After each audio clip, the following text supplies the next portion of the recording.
Welcome back to the History of Rock podcast. His name is Brandon. He's the DJ. His name is Shim. He's the rock star. Class is in session as Shim continues to try to get the song "Looks Like We Made It" out of his head. What did you just tell me as you did your little bathroom break in between recording sessions here? In my head, I sang it all the way through to the bridge. You know the really funny thing? Still the one. Oh yeah, still the one I run. If you hadn't sang that part, I would not have remembered what the rest of the song was like. Dude, I know I can remember music pretty well, and I haven't because here's the thing that bugged me. This is the thing that I fucking hate it when you do this to me. Like you're like still the one, and there's like still the one I love. What? But because you went looks like we made it, and because you said I stop there, and then we get on with the day, I'm like, what is the next line? And then the next line, and like, then look how far we've come. I know, but then my baby. brain goes to wait a minute, what's the chorus again? And now I've got a challenge in my own head of like, can you remember it? It's been 20 years since you heard it. So happy. And now, thank you for that. That's where I went while we were okay. So anyway, but now let's get to some good stuff. Limp Bizkit. It looks like we did make it to Significant Other. So this was. Yep. Huge hit of an album. It sold at least 16 million copies worldwide. And now, of course, everybody wants to act like they didn't fucking own a copy of it. Or they want to act like Limp Bizkit wasn't the biggest thing on the fucking planet for a brief time in the late 90s. No, everyone acts like it was, but it's sort of like the fucking bastard cousin that comes over once every 10 years when he gets out of jail, and we're like, no, we don't. He's not related to us. Well, and that's what Significant Other is to most people's record. And there's collection. A lot to be said too that the sheer name Limp Bizkit would be one of the reasons why it became such a punchline, because it's a goofy ass name, you know. No, but it was okay because they spelt it wrong. I just love that Linkin Park got lopped in with it because they also put a NK instead of they changed the way that it was. Ooh. That's what I always thought was hilarious. Do you know what Linkin Park's original name was supposed to be? Oh, I forget. It was Hybrid Theory, the name of their first album. Oh, that's right. But then they went with Linkin Park because they were like, we wanted something that everybody could relate to, and every fucking city in the United States has a Linkin Park. That is true. That's good. Hybrid Theory is a good name for a band, though, isn't it? That's a good album. That's a 10. We're gonna have to cover them too. So anyway, so what I was gonna mention your first items to cover is so after Limp Bizkit. So this episode we're doing Significant Other, which I totally forgot to change the fucking picture up here. So I don't know why I'm commenting now because I'll do it in post production. I was gonna say you're not gonna stop the podcast, are you? No, fuck it. We're just gonna power ahead. Yeah, I'll keep rolling, baby. Come on. So when I'm pointing at it, it should be the right one, but I guess we'll figure that out later. So anyway, so we're gonna go from Limp Bizkit. We'll go Significant Other to Chocolate Starfish and Hot Dog Flavored Water. From there, we're gonna cover Ozfest. From there to Korn to Family Values, and then we'll cap. By the way, Family Values off at how I ended up in a panic attack and ended up in the hospital again. And we will also cap it off by the person who explained to me what chocolate starfish and the hot dog flavored water was my school guidance counselor. We'll talk about that at the end as well. All right, well, we're covering Limp Bizkit here. You've got the main members. You've got Fred Durst on lead vocals, John Otto on drums, Sam Rivers on the backing vocals, Wes Borland on guitar, Sam Rivers on bass, Wes Borland on guitar, and DJ Lethal on the ones and twos. Little DJ Lethal. Album release date, June 22nd, 1999, and you had the singles. Obviously, Nookie. That was the track of the summer in 1999. Man, it was crazy. And then from there, it was rearranged and Together Now, and then Break Stuff. Yeah, so after this album took over the world that whole year by far the biggest album in the world. Yeah, sure. I mean, if you think because it went from there, and then that was the theme song for the whole summer, and then of course it was capped off with that whole Woodstock 99. So after the success of $3 Bill Y'all, the band quickly jumped into the studio to prove that they weren't a Korn sound-alike or a cover band. Is that what everyone... I can understand why they had to prove they were not a cover band, but people thought they were a Korn sound-alike. They didn't sound anything like Korn. Well, I think it was more like because they toured with Korn, and it was just like not necessarily a sound-alike, but maybe more of a knockoff. They recruited Terry Date to produce the album. Date has worked with Pantera, Korn, Slipknot, Deftones, Soundgarden, Incubus, and the Smashing Pumpkins. God damn. And it was a notable shift. I remember I heard Nookie, and I'm like, I like this. Got the record. I was like, I like this. And there's like, oh, did you know they have an album from before? And I heard at someone's house a track off $3 Bill, and I was like, yeah, this is shit. just because the production was significantly worse. So it was a notice. I think that the production on the record made a huge difference to the band's blowing up that well. That's like Korn. I mean, if you go back and listen to their first album, like the production quality of that was not the best. It's a great album, but when you get to Follow the Leader, it's like, oh, all this shit's been finely tuned, and you can tell they're in a more professional studio than they were before. So when it came to this album, Fred Durst and DJ Lethal, they wanted to include more of kind of their hip hop roots, the aspects of that on the new album. That led them to bringing in Method Man for the song In Together. The original name of that song was Shut the Fuck Up. And because you know that's repeated consistently in the song. Yeah. And most people can probably remember all of the lyrics to that whole song. I can probably, if you put it on, I'll know all the lyrics. Oh, and I'll be able to roll with it. And there's a part when we get to that Napster tour, which I think is going to be in the next episode. So Method Man wasn't touring with them. So Fred would ask out in the crowd, who knows Method Man's part of In Together now, so you can come up here and sing it. Right. And I've seen that happen, I think, once live. And that was when Avenged Sevenfold was on stage, and they were going to play Pantera's Walk. And they said flat out, hey, we don't just need somebody up here coming going, respect. Yeah. Well, like you need to know the full. Yeah, you need to know the full lyrics to the song, and the person they brought up there fucking nailed. Like the dude did an amazing. Fucking job. That's the thing. People who know how to do screamo in like up and coming bands, they got passion. Like you got to work to be able to get that sound in your voice. So the chances that you're going to put the time in to get the tone and the sound out of your voice and not know the songs, like you're going to know Pantera. You're going to know that shit. So. Other collaborations from the album, which was one of the things that made it a fantastic album, was STP Scott Weiland and Korn's Jonathan Davis for Nobody Like You, Stain's Aaron Lewis for No Sex, plus interludes with Matt Pinfield and Les Claypool for Acting Like a Fool. More on these in a moment. Yeah, so there was also a song, it ended up getting leaked online. It was with Eminem. I have to interject. I got to stop you. I was just thinking, this is the funniest story that I have. The one time that I met Fred Durst. Okay, so check this out. Yeah. All right, hold on. Yeah. I was at the Greek Theater. We went to see Stained. Stained was, I forget who else was playing. And Aaron, if you're watching, Aaron Lewis and me go way back. One of the most humbling experiences that I ever had was when he said that he liked my music. So whenever we would do shows together, we'd hang out. And so we're hanging out, and he's like, hey, you know, Fred's supposed to be here. And I was like, dude, if you could introduce me, it'd be huge. So he goes and introduces me to Fred, and Fred is very preoccupied. He's like, hey, man. And then he doesn't even really look at me again. And we're talking about something to be like, we're talking about the lyric that is Insignificant Other, where he says, Stained, a brand new drug for your brain. And I went to Fred, and I'm like, hey, man, just want to say, big fan, been listening to you for ages. You know, I heard about Stained from you. Like the reason that I heard about it was because you put it in your song. And Fred was like, I did? And I was like, yeah. And even Aaron looked at me like just a moment of awkwardness, like, no, just give him a second, he'll remember, because it's a big deal for Aaron, you know. So, and Aaron he was like, yeah, I remember. And both of us at the same time literally look at Fred and we're like, Stained, a brand new drug for your vein. Like, remember? Cokes. And he goes, oh yeah. And then he just just trails off to the next part of the conversation, like fucking whatever. That's how little he gives a fuck. But I remember that was the best moment for me to be like, one, that's my injection with Fred Durst. Two, I'm standing next to Aaron, and both of us are like, remember when Stained was nothing, and you put us in your song like brand new drug for your band?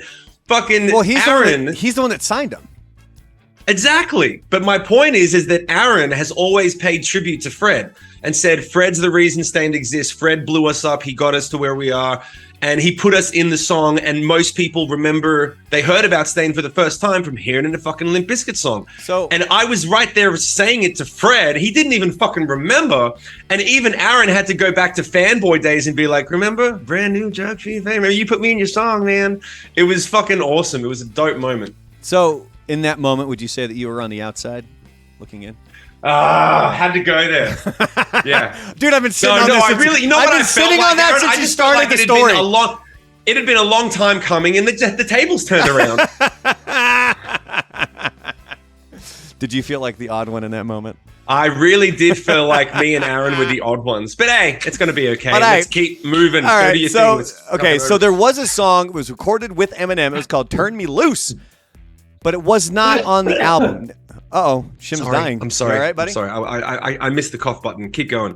"Turn Me Loose" with Eminem. It didn't make it on the album. I have tried to find out why. Now, one of the things that we will get to in the next episode when we're talking about Chocolate Starfish and the hot dog flavored water is the beef between Limp Bizkit and Eminem and why all of that went down, because they were pretty close. They toured together. They did the Anger Management tour together. But for some reason, this song did not make the album. I have not been able to find out the exact reason why. The only thing I've ever been able to look up and find is it was recorded. It just wasn't on the album. So if anybody out there who's listening to this, if you know the reason why, or you've been able to don't just comment like, yeah, it was this. Link a source. Like, let us know, where you got this information as to why the song "Turn Me Loose" did not make it. And it's an all right song, and it's got some lyrics that ended up, I think, on a later Eminem track. Okay, I was gonna say, have you heard the song? I got to look the song up. It's on YouTube. It's not that great. It's okay. I mean, maybe that's why it wasn't on the song or on the album. Might just be that, like, I mean, I can imagine the beef might have come up if Fred was like, yeah, M came into the studio and did a subpar song and we couldn't put it on the record because he couldn't perform that day. And M's like, fuck you, Fred, you can't perform every day. Now we got beef. No. Anyway, going back. Okay, so do you know the whole beef thing? A little tease here when we get to it. Do you know what was at the middle of the entire beef? With Eminem? Yeah, between Limp Bizkit and Eminem. No. Everlast. I got no idea. Okay. Yeah. All right. We'll get to that. So if you're not familiar, go. like Everlast, like the boxing equipment, no, Everlast, the singer, who was the lead singer of House of Pain, which DJ Lethal was a member of House of Pain. That's at the center of the whole fucking thing. But anyway, so here we go. We're moving on. We'll come back to that part. There was an early version of the song "I'm Broke" that was intended to be on $3 Bill, y'all, but was left off because it didn't sound enough like the rest of the album. And I'm inclined to agree. I was going to say that wouldn't have worked on the first record. No, it fits really well with Significant Other. Now, the melody for the song "Trust," that originated from a melody that they would play live during the Ladies' Night in Cambodia tour in early 1998. There was a lot of claims that the lyrics on $3 Bill, y'all, were misogynistic. No. Really? Because of this, Durst toned down his lyrical content. That's funny. And he described Significant Other as more mature. The funny thing is, it was more mature comparatively. Yeah, but when you're talking about your lead track is "I did it all for the nookie," the what? The nookie? Yeah.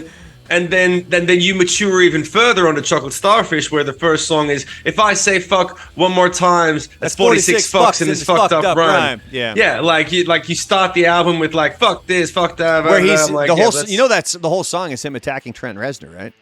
Yeah, because he rips off Trent Reznor's melody. Me like an animal. Yeah, so we'll get to that one next episode. So the songs, Nookie and Rearranged, they were inspired by Durst's breakup with his girlfriend. Not all that shocking. The music video, though, for Rearranged, that was a direct response to the band being blamed for Woodstock 99's riots. It depicts the band getting death sentences and eventually drowning in milk in front of angry witnesses.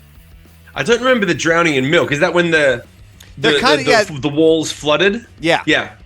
It was a great fucking video clip, dude. I remember that clip that band was everywhere.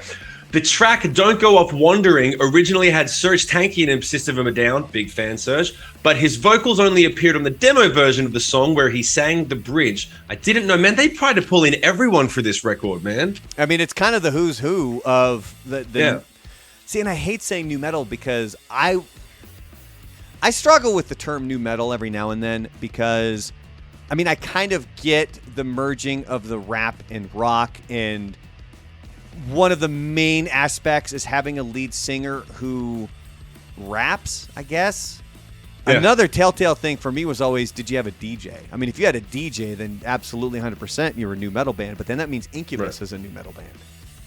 Well, Incubus was a new metal band on Science. So that's some new metal shit. I mean, even if you want to go to Make Yourself, half of Make Yourself was definitely new metal. But yeah, I mean, look. And I don't know. Like, I have a big, which is weird because when we discussed grunge, and we talked about how grunge wasn't a particular sound. It was just, this is what came out of the Seattle scene in the early 90s. Yeah. and it was more of just a way to lump them all together. Alice in Chains didn't necessarily sound like Soundgarden or Nirvana or Pearl Jam. They all had their very own distinct sounds. So it wasn't necessarily a genre of music. It was just a way to label what was happening. It was a way to label a fad. And that's why a lot of bands after 2001 were like, we're not new metal, just because we don't have a DJ. Like, but you do have like screamo, rappy stuff. I'm like, and then Deftones. I think Chino was pretty adamant that they separated themselves from new metal. Godsmack as well. Dude. Whatever, dude. Whatever. Look, I love the Deftones. I've not heard good stories about them, and it really sucks. I really hope that they're not true. Like, I would love to meet Chino, and I would because I love the Deftones. I think they're amazing. But a lot of the stories that I've heard about them are not the best. Like canceling meet and greets at the last fucking minute for no reason. Well, they're Deftones, but we'll see. We'll find out. When we get to the Deftones, we're going to do that. But going back to Limp Bizkit, Matt Pinfield. Are you familiar with Matt Pinfield? No. He was on MTV, man. That guy was the shit. So he was on the track that's called Radio Sucks, and it's basically him. It was an interlude where he's just railing on all of the fake bands that were being produced at that point with Backstreet Boys and NSYNC and Britney Spears, and how there's like manufacturing music by taking the artists aren't writing the songs, they're not writing their own music. They have a whole library of different artists that are providing all of that stuff, and then it's just these dudes who are singing it, and he's railing on that. It's a really funny track. So if that's one of those things that you might want to check out. Les Claypool, for acting like a fool of Primus, was originally brought in to do an intro for the album. Imagine if that would have been amazing to have a little South Park style intro for Significant Other. Going down South Park, gonna have myself a time. Only faces everywhere, humble bugs without temptation. And it ended up on the track, The Mind of Les. Les stated, I came in and they wanted me to write some sort of intro for the record. I got stoned and got in front of the mic and started babbling, and they ended up not using the intro and using that instead. So what is the intro for? I had to find this. I don't remember this being on the album because I've listened to this album front to back, and I do not remember exactly where this ended up. You can find it, and it's fucking hilarious. It's you can find it on YouTube. Just look up The Mind of Les, and it is it's hilarious. Like, it's totally worth checking out, man. Like, it is prime Les, no pun intended for Primus, but it's prime Les Claypool. Is it one of those things where you had to put the CD on, play from the first track, and then rewind? It might have been. I'm not 100% sure. And if it was, I never did that. Dude, I remember when I heard that you could do that, I was like, we have to have a secret track at the beginning of the first...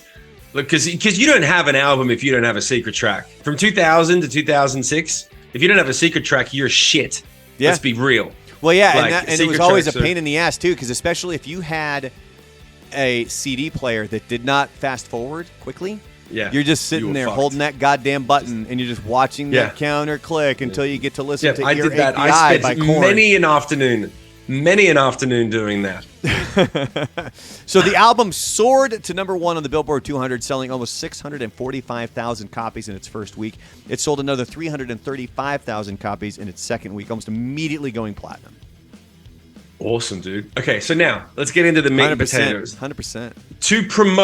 To promote Limp Bizkit, went to Boston, Chicago, and Detroit to play some free shows that were technically illegal. MTV followed them in Boston to get the behind-the-scenes footage. So the beginning of the MTV story shows them planning everything, including the band's getaway. So it's got the band and their manager and some of the other guys that are involved, and they've drawn out, these are the buildings, this is where you guys are going to be performing, here are windows, we expect if the cops come here, they're going to come from this direction, so this is where you guys can bolt. And it's I remember watching this when it first came out on MTV, and I was like, wow, those guys are so cool, like they're running from the police. Yeah and there's no way that's exactly the reaction they were trying to get. Yeah. See, it's one thing if you're like Slayer and you're like, we're going to fucking do this, and the cops come up and it's like, what? Arrest me. Fuck you. Because they don't get, but when it's so planned and premeditated, it's like, they're coming, we're going to film the getaway, make sure you actually get away because we want to get it on camera. and then MTV is gonna put it like that shit it's perfect, it's wonderful, it's great fucking business. The band's manager Peter Katzis is doing most of the planning, and he's known as a great band manager. Some notes on Katzis. Katzis first managed Ministry. A 2002 article in Vanity Fair said he was the best manager in the music business, period.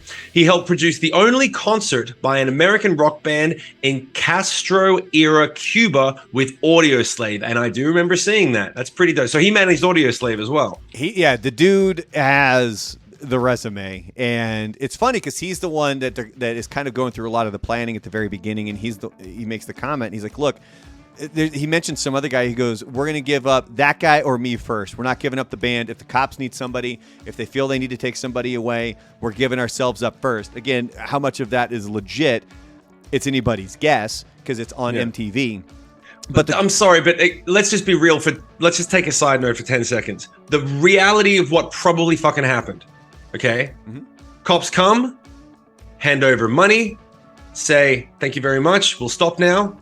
End of story. Film band getting away, no one gets taken away. Any manager who is as good as that says that stuff, he's got $5,000 in his pocket that's like, okay, we're stopping. We got what we need on camera. Here you go. Here's some cash. Fuck off. Good to go. Thanks very much. Bye-bye. Well, no one's going to fucking jail. We'll get to what they claimed they did here in just a couple of minutes to kind of keep the cops at bay. But the goal of the Guerrilla shows was that Durst would call the radio stations in town, giving clues to the concert's location. So it's got Fred Durst kind of going around, and I remember one of them was think popcorn and something else. So there's a lot of people who were like, oh, Fenway, like it's food that you would get, or popcorn and hot dogs.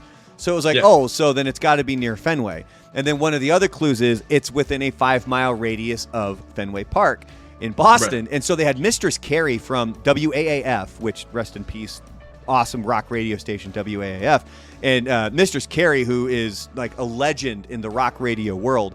When they had her on camera, she's like, that's pretty much all of downtown Boston is within a 5-mile radius. Yeah. Like that was not a good hint. Right. But I think and so it was essentially you had the two stations. It was WAAF and WBCN. Those were the two big ones. I was always very familiar with WAAF. There was a buddy of mine that went to radio school with me. He produced a show for a guy that came over from WAAF. His name was Rocco. Rocco was a dick. Like, he was not a good guy. He was the one who he got busted for giving the giveaways to his friends rather than actually doing it on the air. And then I guess there was at one point where my buddy was looking to leave, and Rocco's friend had a weed plant, and they're like banging the weed plant on my buddy to make him smell like marijuana, which at the time was illegal. And my buddy's like, what are you doing? Like, yeah, Rocco, not, by the way, rest in peace. Rocco passed away in like 2012.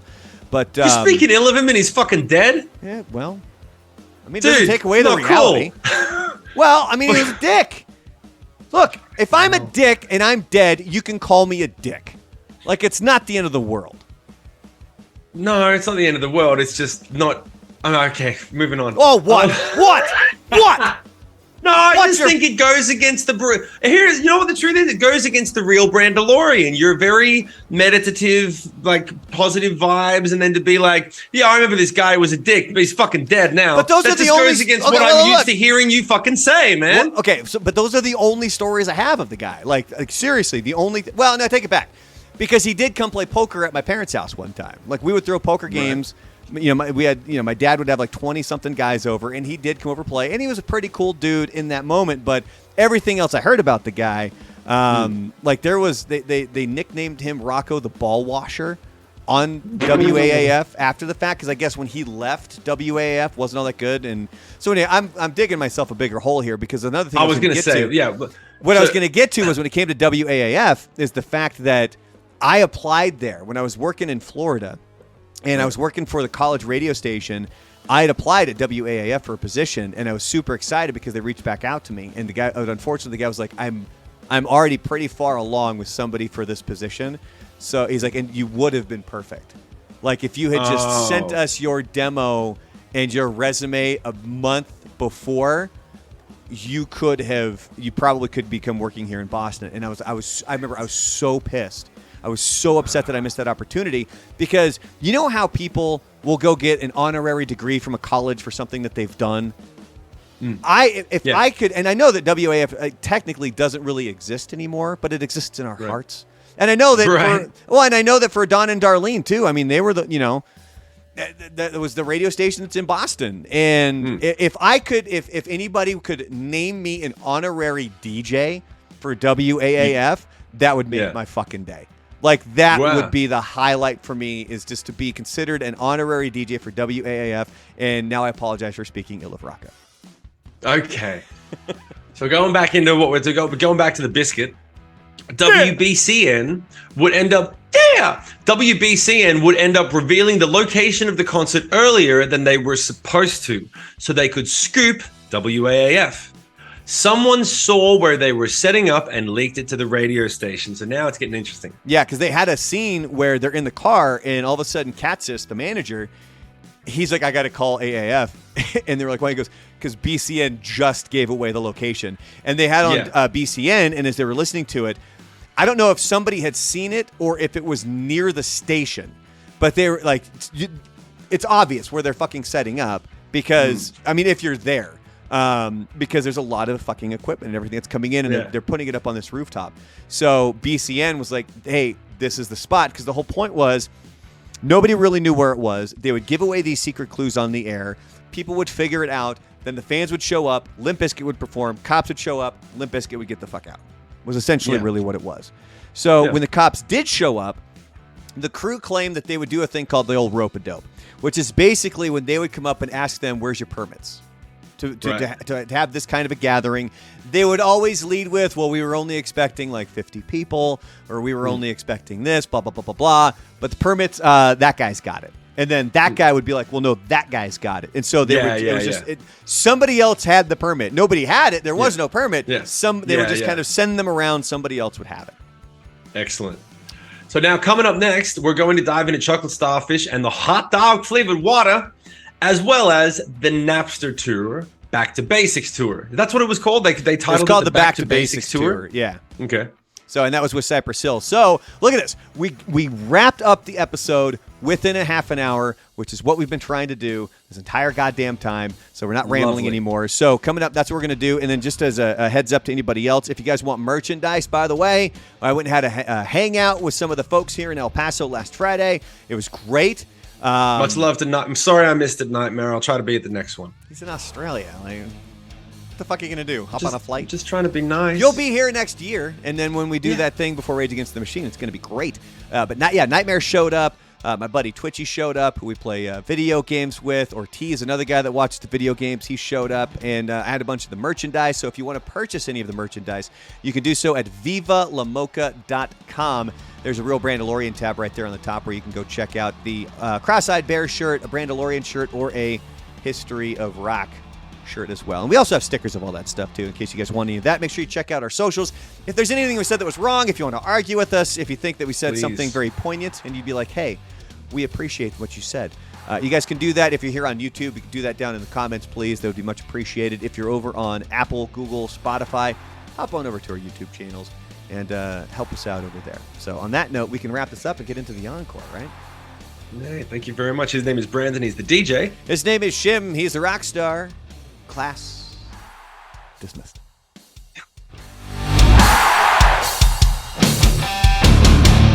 Encore. Interpretive dance for the thing that you were saying. Yeah. Interpretive dance. Oh, what was I going to say? It feels good to get that in a half an hour. Yeah, it feels nice. That's what she said. Like, I don't feel so bad having people listen to, like, I feel bad when people see an episode pop up and it's like, 50 minutes? Fuck, what are these guys talking about? But when they see that, they're like, oh, this is not so bad. Now, of course, if this encore goes you've got you've got a very strange self-evaluation system. Oh, it could be that they're like, hey, History of Rock, awesome. It's 50 minutes instead of 30. And instead they're like negative. And I know. Like, people told me, they're like, yeah, I prefer it when it's a longer episode because we like listening to you guys. I don't know. It's just it's the way my mind works. Like, I'm confident in what I do. You know what I think it is? I know. I just figured it out.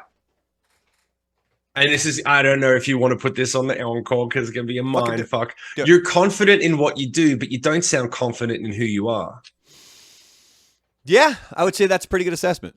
Absolutely. Yeah. I think it's probably the something that I'm struggling with quite frequently, actually. Like, I know my work ethic. I know I'm good.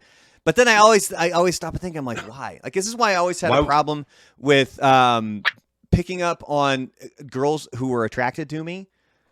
Because I would, in the back of my mind, I would never think like, oh, like she's hitting on me, or oh, like she thinks that I'm attractive or something. My mind would never go there. Never fucking went there. Like, it happened. We were at a bar one time. I was with my wife, and I'm just standing at the bar, and this girl comes up, and she's like standing right fucking next to me, and she's like starts talking to me, and I'm like, yeah, I'm getting a beer. And then she's still fucking standing there, and I'm like, so my wife finally gets up and like. She doesn't pull me aside, but she's like, hey, what's going on? And I'm like, nothing. Yeah. And so my wife finally pulls me away and she goes, dude, that girl was hitting on you. And I'm like, no, she wasn't. And she's like, yeah, she was. I'm like, I'm so sorry. Like, I don't want you to, like, that shouldn't be anything. Why would you say I'm sorry? You didn't do anything. Well, because like maybe like picking up on it and understanding like, hey, this girl's maybe standing a little bit too close, or like, I don't know. It's just like, I don't know. I don't want my wife to have to worry about shit like that. She shouldn't be concerned with anything. That's fair enough. You know, like I can understand that. That's not something that she needs to ever really be concerned with. And yeah, it does not sink into my fucking brain. Oh, fuck it. Same thing happened. I think it's better. Isn't it better? Like, okay, here's how fucked up. Here's how stupid men are, ladies. My logic says, wouldn't you want a man that goes to the bar, gets hit on by a woman, and just doesn't register it? And yet still, you have to go, oh, I'm sorry that I didn't realize that someone else might find me attractive. It'd be different if you were getting your beer, and let's say, for example, a girl walks over. She says, hey, blah, blah, blah. And let's say, for example, you start talking about the different beers that are on tap. And you're like, yeah, I just tried this one. Haven't tried that one. It's new from the blah, blah, blah. Now you're talking. If it was a guy that came over and said, hey, what do you think about this beer? No problem. If it was a girl, if you're oblivious and she's literally talking to you about a subject that you're interested in and you're like, oh, yeah, no, the beers here are really good. I got this one and that one. Now you've engaged. Now that's when you should be like, oh, I should wonder if this chick's hitting on me. But you didn't even engage. You were like, nah, I'm just going to wait for my beer. No, she's a bit close. She's a weirdo. No, she walked up and she was like, what are you getting? I was like, a beer. Right. And I would probably clock into that though, dude. If I was there, if there was someone that came up and literally was like, what are you getting? And I'd never met her, I'd be like, oh. I'd probably be like, oh. And then for some reason, now that I think about it, I'm like, yeah, you're a fucking idiot, Brandon. Like, how do you not pick up on it? Well, because and there was another time I was out having a drink with my buddy, and I'm sitting here, he's in the middle, and then his wife is on the right. We're at the bar, and this girl comes up, again, really fucking close. And she just starts talking to me. I don't even remember what the fuck she said. I know she was wasted. And she's sitting there talking to me. And I was in the middle of a conversation with my buddy. And I didn't get pissed, but I didn't shoo her away, but I certainly didn't engage. And so when the girl finally gets up and leaves, my buddy's wife leans around and she goes, what are you doing, man? She was hitting on you. Right. And I'm like, no. I'm like, this is when you're with Myra, or this is when you're single? Yeah, this is when I was single. This was back in Florida. That's embarrassing. And I'm like, no. I go, she was just drunk. And she goes, drunk and hitting on you. And I'm like, yeah. So first of all, but for me, it's like, okay, so I'm really iffy when it drunk girls and what's okay and what's not okay. I would rather just fucking tap out and not even be fucking involved. But even then, she's like, she goes, at least for like me and any of my friends, if we walk up to a guy that we don't know and we get that close, we have intentions. Yeah. And in the back of my brain, I'm like, oh, fuck, you're right. Yeah. Yeah. But here's the thing. This is the thing that I realized, and my wife is fully supportive of it, that I'm going to need to teach our son, and we're also going to have to teach our daughter about what's appropriate, what's not, and also how to get what you want. Because for you, I'm going to assume that it's the same for you. You correct me if I'm wrong. But for me, no one from fucking 12 to 22, I didn't have anyone in a position to tell me, hey, man, girls like to be approached just as much as you would like to be approached. If you see a girl over there that you think is pretty, the next thought is, well, it'd be nice if she wanted to talk to me. She's probably thinking the same thing about you. So you need to be willing to put yourself in her position and go, well, maybe I should just go over and say hi. But instead, we get into this thing of like, if I go over and say hi, she's going to reject me. She's going to go, you're disgusting. I can't believe you think I would be with someone like you. Or you think that pickup line is going to work?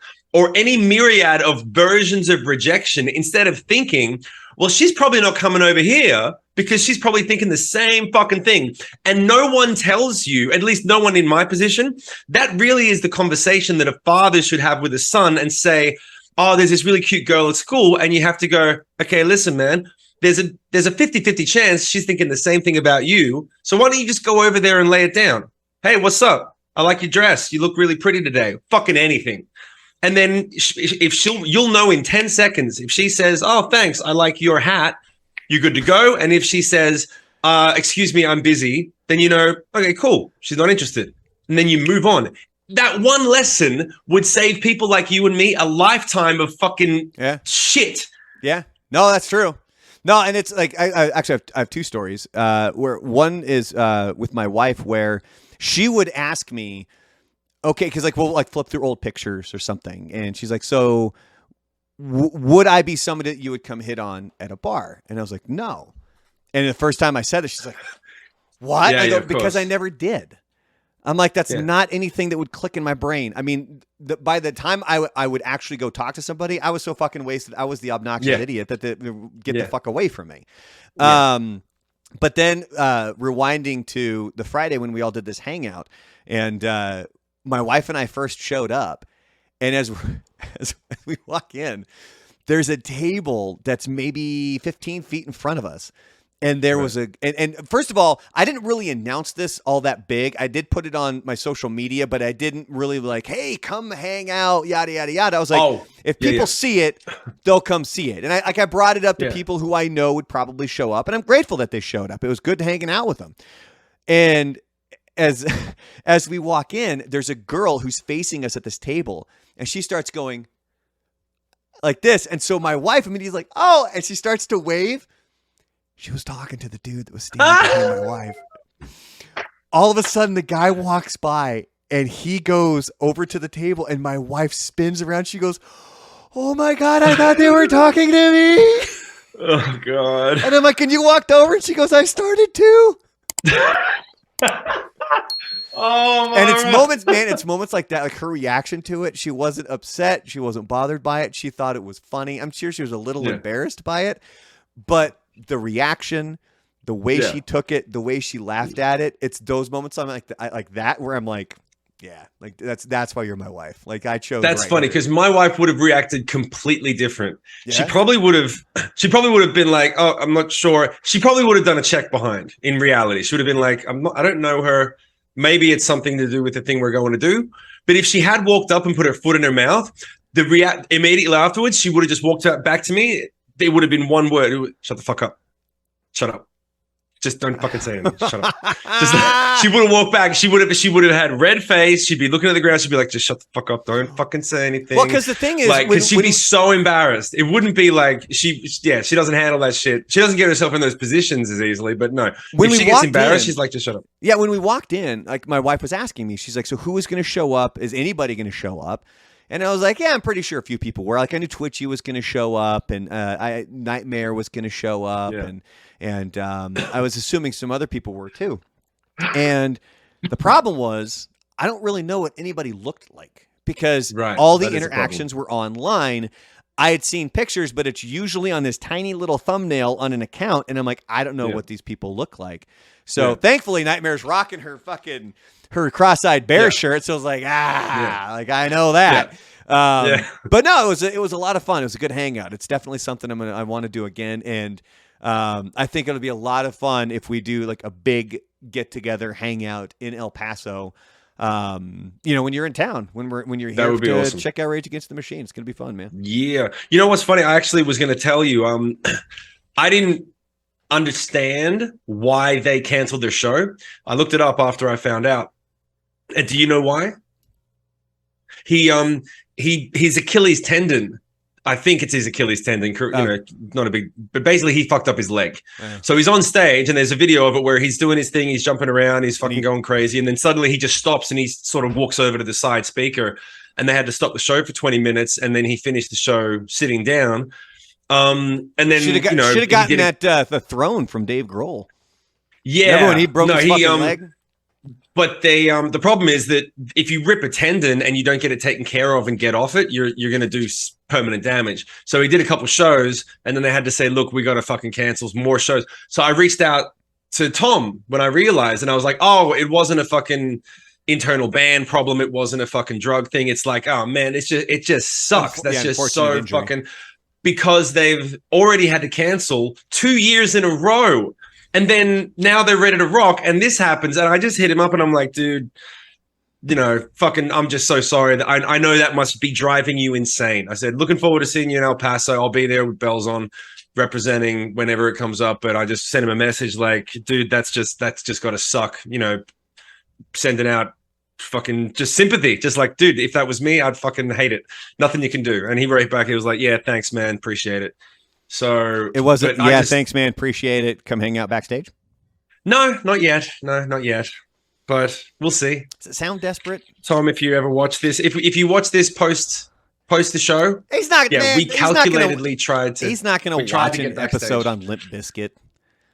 No, you're absolutely right. He would never watch the episode. You're right. He might watch the one we do on Rage Against. I totally was like, this is never going to be. We could say anything about Tom Morello, and he'll never fucking see it. This is the one. We're in the shade. That's one that I'm planning on covering. We'll do the Rage Against the Machine episode right when they're coming to town, so we can have that for sure. We'll make a ready whole to roll. And then what we'll up end up doing as well is we'll do a.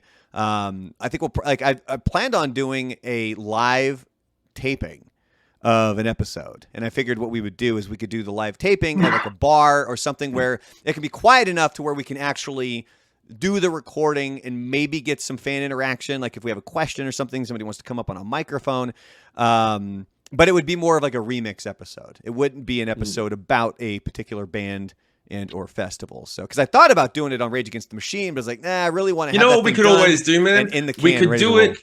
We could do it the day before or the day after the show, and I'll just tell him we're doing it. And I'll just be like, yo, we're doing this thing.